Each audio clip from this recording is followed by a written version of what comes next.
Hi friends అందరికీ welcome to my channel. ఇలా నేను వీడియో పెట్టి అయితే చాలా రోజులైతే అవుతుంది. ఎందుకంటే నేను కొంచెం బిజీ అయిపోయినానండి. ఈరోజైతే నేను చికెన్ కర్రీ చేసుకున్నాను. ఎలా చేయాలో చూసేయండి.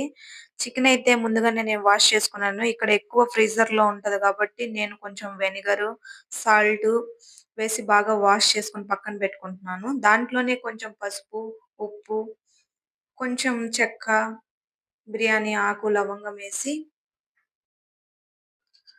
బాగా ఉడికించుకున్నాను. ఒక 50% ఉడికిన తర్వాత నేను ముందుగానే మిక్సీలో టమోటా, ఎర్రగడ్డ, అల్లము, కొత్తిమీర, తెల్లగడ్డ అన్నీ వేసి బాగా మిక్సీ చేసేసుకున్నాను. చూడండి ఉడికిన 50% ఉడికిన చికెన్‌లోని ఆ మసాలా గూడా వేసి బాగా కలిపేసాను.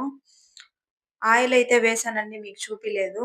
ఎందుకంటే చానా తొందరగా చేసుకుంటున్నాను. మా వాళ్ళైతే బయటికెళ్లారు. మళ్ళా వచ్చేస్తారు. ఏమనరండి. కాకపోతే ఇల్లంతా స్మెల్ వచ్చేస్తది. మనం ఆంధ్ర స్ వంటలంటేనే చాలా స్మెల్ వచ్చేస్తూ ఉంటది. అది వీళ్ళకి నచ్చదు. అందుకనే త్వరగా అయితే చేసేసుకుంటున్నాను. ఒక 50% బాగా కలుపుకునిన తర్వాత అందులోనే కొంచెం గరం మసాలా, చికెన్ మసాలా ఉంటే వేశాను. బాగా ఉడికించుకున్న తర్వాత కొంచెం కొత్తిమీరేసేసి బాగా కలపెట్టేసుకోవాలి. అంతేనండి నా చికెన్ అయితే రెడీ అయిపోయింది. చూడండి చూస్తా ఉంటేనే నాకైతే బాగా నోరు ఊరిపోయిందండి. ఎప్పుడెప్పుడు తిందామా అని వెయిటింగ్‌లో ఉన్నాను. వీళ్ళ వంటలు తిని బాగా బోరెక్కిపోయిందండి. వీళ్ళ వంటలు అస్సలు తినలేకపోతున్నాను. అందుకని బాగా స్పైసీగా చేసుకున్నాను.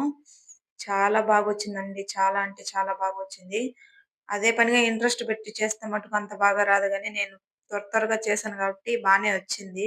సూపర్ టేస్ట్‌గా వచ్చింది. Thank you for watching. Please నా వీడియో గాని మీకు నచ్చినట్లయితే ప్లీజ్ లైక్ చేసి సబ్స్క్రైబ్ చేసుకోండి. ఓకే. Bye friends.